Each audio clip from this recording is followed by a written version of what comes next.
તમે જો ઘરે બ્લડ પ્રેશર માપતા હોય તો કોમન મિસ્ટેક્સના લીધે તમારું બ્લડ પ્રેશર ખોટું આવી શકતું હોય છે. આજે બતાવીશ તમને કે કઈ રીતે બ્લડ પ્રેશર માપી શકાય. ફર્સ્ટ ઓફ ઓલ, તમે જે બ્લડ પ્રેશરનો કફ છે એ તમારી જે અહીંયા જગ્યા છે એનાથી ખાલી 2 કે 2.5 ઇંચ જેટલું ઊંચું હોવું જોઈએ, એનાથી વધુ ઊંચું ના હોવું જોઈએ. બીજી વસ્તુ, જ્યારે બી તમે બ્લડ પ્રેશર માપો ત્યારે આખી બાઈને કોઈ કપડું ના પહેરેલું હોવું જોઈએ, હાફ સ્લીવનું કપડું પહેરેલું હોવું જોઈએ. એના પછી તમે જ્યારે બ્લડ પ્રેશર કફને ટાઈટ કરો છો ત્યારે બહુ ટાઈટ બી ના હોવું જોઈએ, બહુ લૂઝ બી ના હોવું જોઈએ. એટલીસ્ટ 2 ફિંગર જઈ શકે અથવા તો 1 ફિંગર જઈ શકે એટલી જગ્યા હોવી જોઈએ. એના પછી આ જ્યારે હાથ છે ત્યારે એ આમ લબડતો કેવી રીતે ના હોવો જોઈએ, તમારા એને સપોર્ટ સાથેનો હોવો જોઈએ.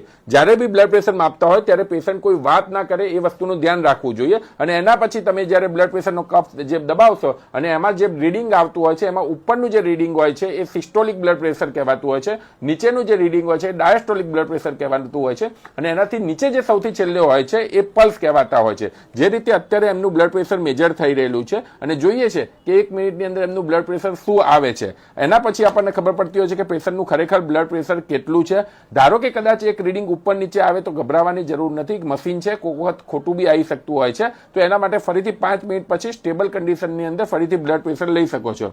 બીપી આવવાની થોડીક રાહ વેટ થઈ રહેલી છે, તો જોઈએ છે કે એમનું બ્લડ પ્રેશર શું આવેલું છે. બ્લડ પ્રેશરની તકલીફ તને ભાઈ નથી? તો પહેલી વખત જો અત્યારે આવ્યું છે, તમે બતાવી શકો છો અત્યારે વિડીયોમાં 124, 84 અને 84. એમાં 124 ઉપરનું બીપી, 84 નીચેનું બીપી અને આ 84 છે એ પલ્સ છે, એકદમ નોર્મલ છે.